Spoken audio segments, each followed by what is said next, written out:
In my ongoing quest of playing through a good chunk of SEGA classics of a bygone era, I finally played through a set of games I've been aware of for about 20 years now but never got around to actually playing. Space Channel 5 is yet another SEGA IP that I've been a fake fan of for most of my life, as I've absorbed its vibes through Sonic the Hedgehog osmosis. I appreciate how much Sonic games used to reference or include other SEGA IP. I kinda missed that era of crossover party games. Collabs still happen, but when was the last time we got a game like SEGA Superstars Tennis? Anyway, I've always been somewhat interested in Space Channel 5, purely based on Ulala's design and a few screenshots I've seen of Michael Jackson being a character in the games. Somehow I've never been curious enough to seek out what the games actually look like. Never seen gameplay, never listened to any of the music. All I know is that the development team, United Game Artists, went on to be merged into Sonic Team and worked on games such as Sonic Riders, which features Ulala amongst other classic SEGA characters. So, what changed? Why am I only now diving into the world of Space Channel 5? I've said this before, but the purpose of this channel was never meant to be so Sonic-centric as it's become. It was originally meant to be me paying respects to the old Sonic Team games that shaped the development team who went on to create games for a franchise that I unabashedly love.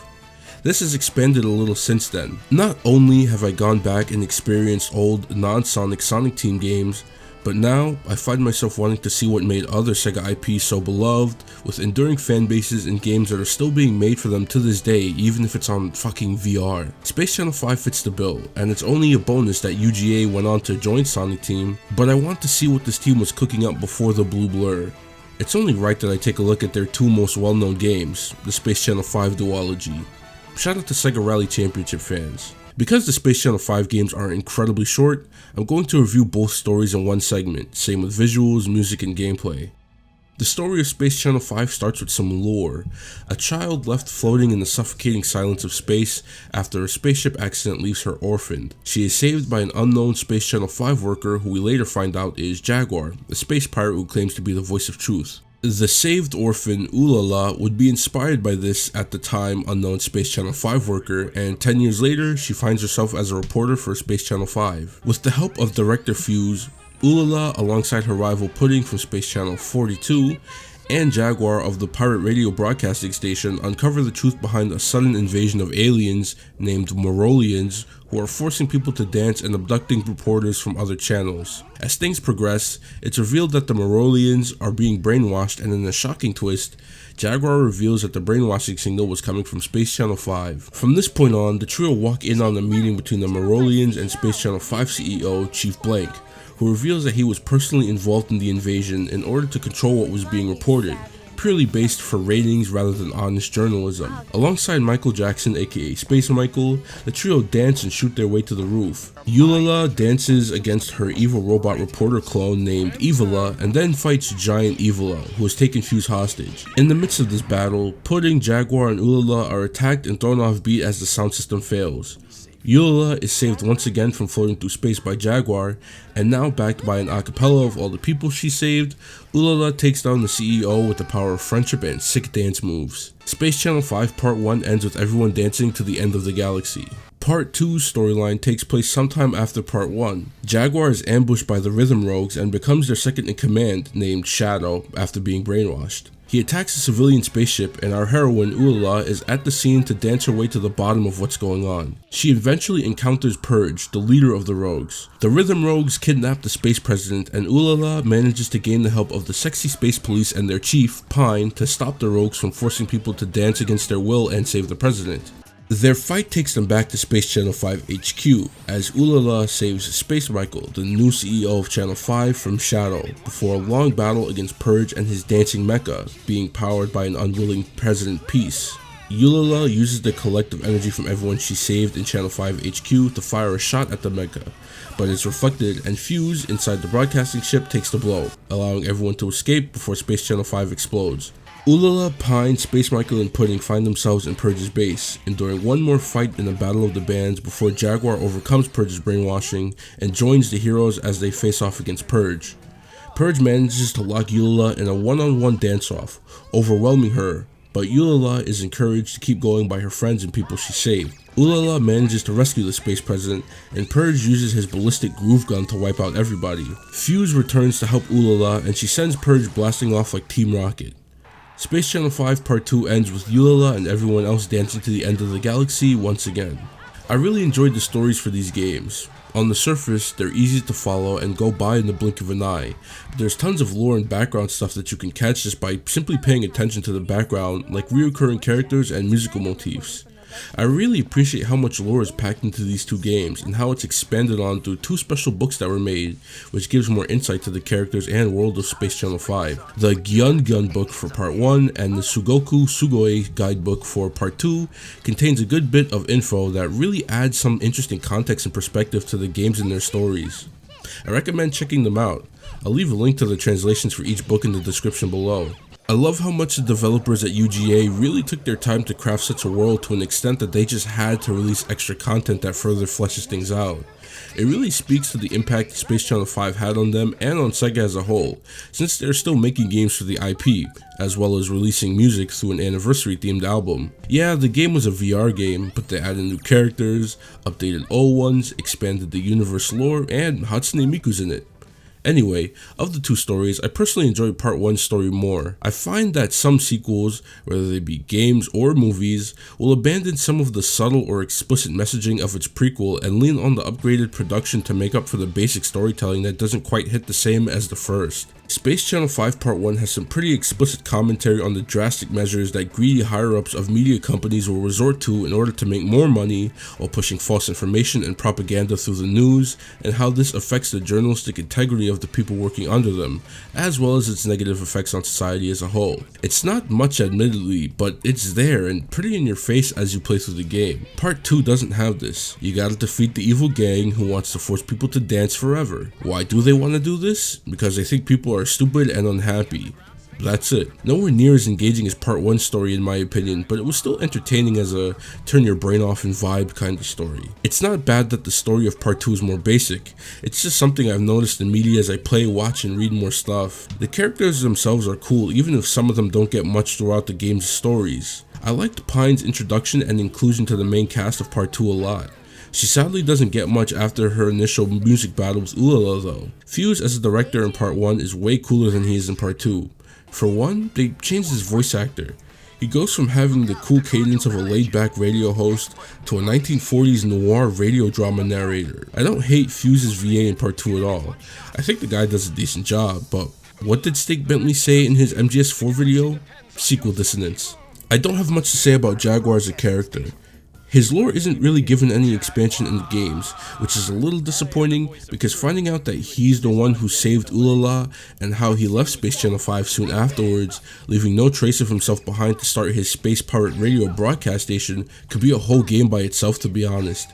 He's cool, but the games do a disservice to his character due to being so short. I will once again express my gratitude for the dev team creating additional content that dives into these characters. I enjoyed Pudding in Part 2 more. The budding rivalry between Ulala and Pudding takes a backseat in Part 1 pretty quickly. In Part 2, they have a more extended music battle that I enjoyed even though memorizing the inputs was beating my ass. She also comes across as a more fun person in Part 2. I wouldn't mind Pudding being a bit of a jerk, chasing Ulala to break scoops before her, but I like that she's more playful in Part 2 in comparison. Ulala is our obvious star of the show here. I like her character a lot. She oozes style through her various outfits. She comes across as effortlessly charismatic in her strutting and effortlessly cool with a microphone and guns ready to blast when the time calls for it. I love her comments throughout the stage as she's reporting, but those moments when she loses focus because something smells delish or commenting on how she's feeling funky made me chuckle. Despite her effortless cool factor, if you mess up, she can be pretty down on herself, and this loops back around to why I love Part 1 Fuse. He can be a little harsh at times, but he's so encouraging with Ulala. He even starts singing along to the music if you get a rating to a high enough number. Ulala and Fuse are a good duo in both games. Both care for each other a lot, saving each other in dire moments. Despite the games being so short, they did a good job with this duo, establishing their relationship in such a short time frame for the player. Kinda wish that the other characters got some of this time to shine. Ulala is a surprisingly very well-rounded character. She can adapt to any situation she finds herself in, but never denies help. She's funny, she's cool as fuck, very stylish. I could see why she would garner her and maintain a fanbase for so long. She's one of the better main characters that I've come across in my 20 plus years of playing video games. I gotta say though, there are a few instances of Ryder's barely disguised fetish that happens with Ulala in these games. The sultry voice she uses when commenting on the slimy tongue that the boss of Report 2 in Part 1 wraps her up with. It's slimy, incredibly slimy. What? As well as moaning when she's tangled up by a bunch of tentacles in Report 2 in Part 2. Can you handle it, Ulala? Oh, not there. So, I guess that Ulala is low-key a freak. Do what you want with that info. I wasn't lying when I said she was well-rounded. Much like the story of the games, the gameplay of Space Channel 5 is simple. Throughout each stage, you will strut across the area, encountering sequences against aliens and the rogues in which you have to repeat the timed input sequences they lay out for you to the beat of the music using the up, down, left, right buttons on the D-pad. Each stage has about 2 or 3 sections, with the third being the stage's boss, where you have to do the same thing but in a much more hectic environment. The gameplay sounds simple, but then you remember that it's a rhythm game, so the inputs you have to memorize and repeat can become quite intricate. On top of this, you also have to remember that there are 2 buttons for shooting, one to shoot enemies and the other to shoot captive friendlies to save them and let them join your dancing entourage as you progress through the level. Saving certain people adds more flair to your music, whether it be the guitar, piano, saxophone, or singing. Mistiming or shooting with the wrong gun will take away a heart, which acts as a health bar, letting you know how many times you can mess up before it's game over. The timing in Part 1 is stupidly strict. It was only a few days ago, but when I played this game for the very first time, I nailed the first dance battle flawlessly, only to get fucked up at the shooting section and beyond in the first level. This made me very angry. How could I mess up this much? I've received several awards for my time as a pianist. I've played other rhythm games like Guitar Heroes 2 and 3, Hatsune Miku Project Diva, and Elite Beat Agents.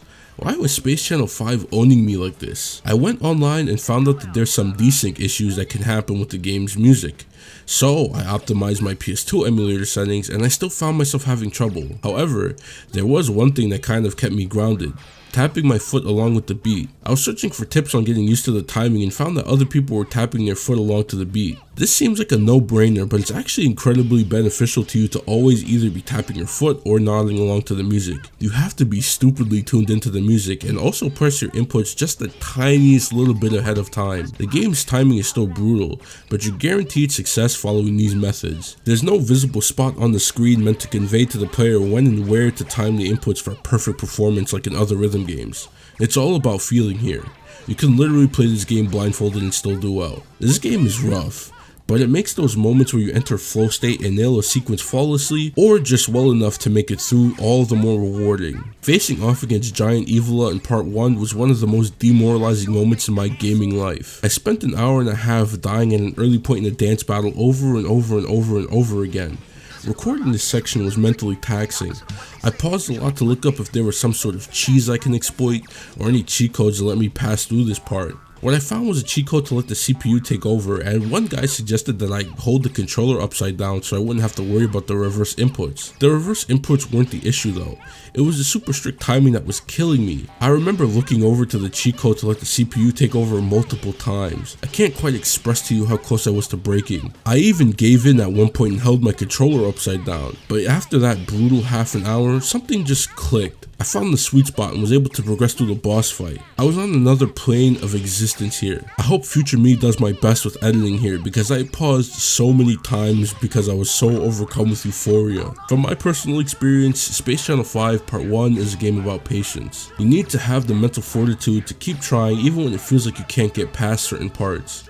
It's the only way you're going to get through this game. It makes the final cutscene, watching Ulala dance her way to the end of the galaxy, feel like an earned spectacle. I even laughed at the final inputs after the credits. After all that, they still found a way to fuck with me.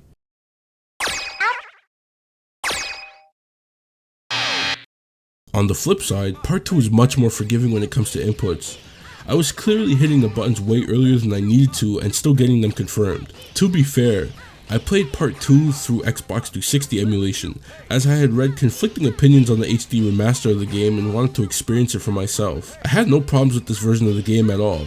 I still messed up sometimes, but this game is nowhere near as unforgiving as the first one. The only difference is that in part 2, sequences become more intricate, and there are times when following the sequence allows you to screen wipe enemies in your way instead of shooting a few at a time. There are a few instances where input commands aren't quite clear, and it's with the introduction of instruments. You first use one in a guitar battle against Pudding in Report 2, and I was struggling to decipher exactly which way she was signaling, but I eventually got it down. It's even worse in the final stage though. The Battle of the Bands, where you take control of 5 different characters with no way of knowing who was assigned to which input, was insane to me. I know rhythm games have some level of trial and error to them, but this was just ridiculous. Luckily, I spotted a loading screen tip that says you could change the controls to have just one button for everything. This time, it's not about remembering inputs, but memorizing how many notes you have to hit, as well as their timing. It makes the gameplay differently, but it was certainly an easier experience. You can also change controls in part 1, but you can't map everything to one button. I appreciate the accessibility here. I actually want to replay part 2 in its entirety with the one button method. The gameplay across both games is a little awkward, and my initial experience with the first game left me feeling like I wouldn't enjoy the rest of this game or part 2, but I found myself doing a little dance, subconsciously tapping my foot as I played through both games. It's a series of hectic, fast-paced games with incredible highs. I certainly had my fair share of fun playing through Space Channel 5 parts 1 and 2. You can also have a different kind of fun by just watching the game.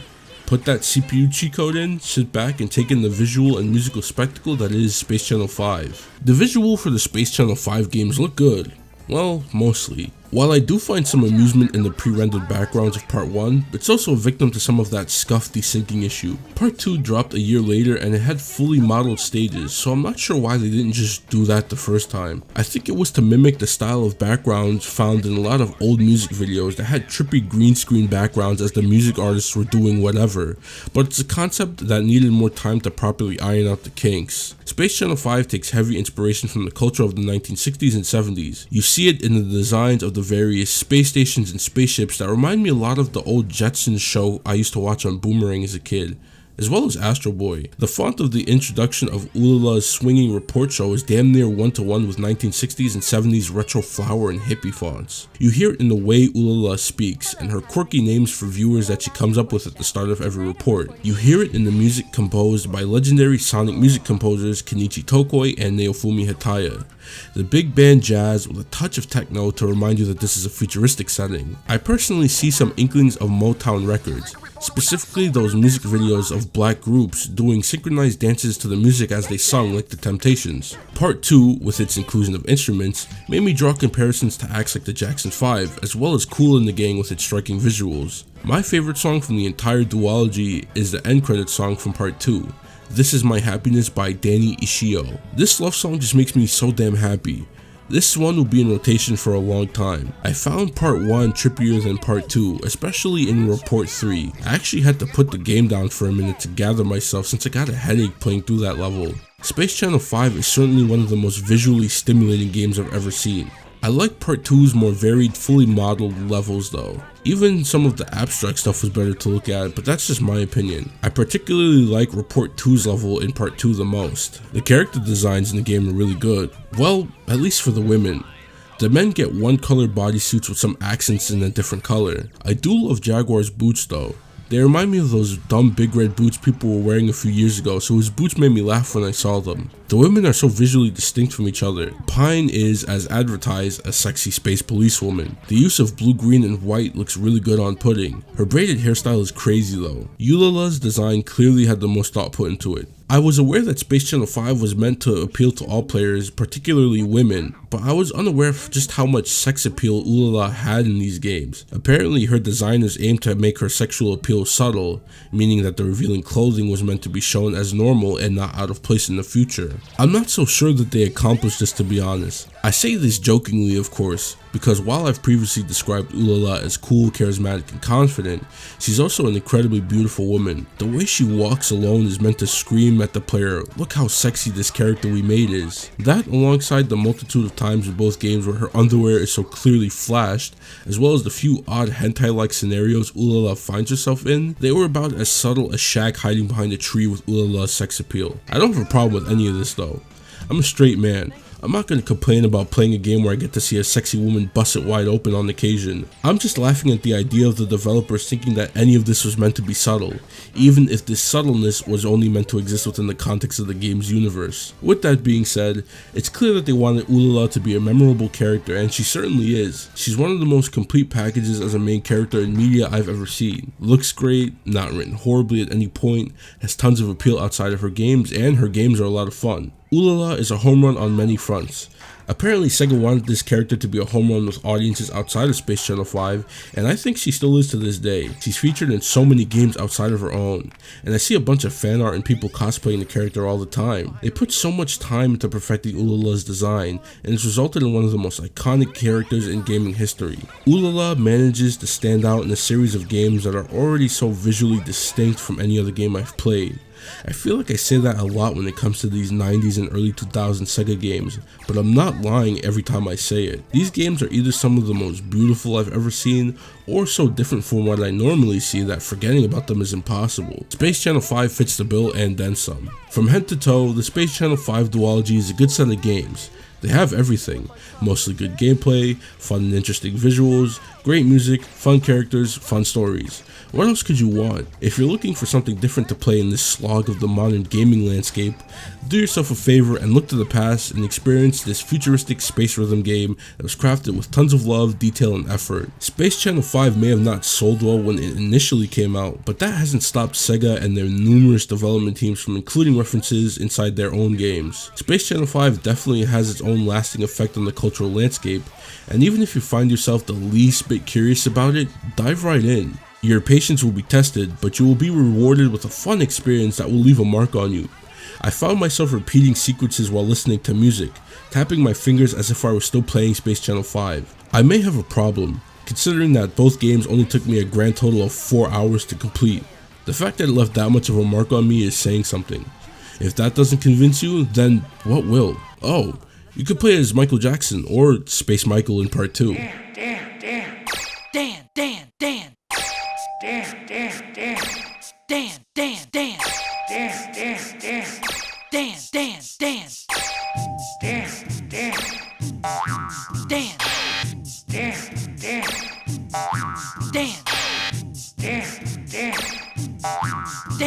MJ would kill me if he watched me play this game. As usual, I welcome any and everyone to leave any comments you may have about Space Channel 5 in the comments below. If you like this video, consider checking out my channel, where I'm slowly but surely building up a catalog of game reviews talking about a slew of SEGA classics. If you like Sonic the Hedgehog, I've got a ton of videos about that series too. From character analysis to theories, game reviews, it's your pick of the litter. That's all I got for now. I'm out. Peace.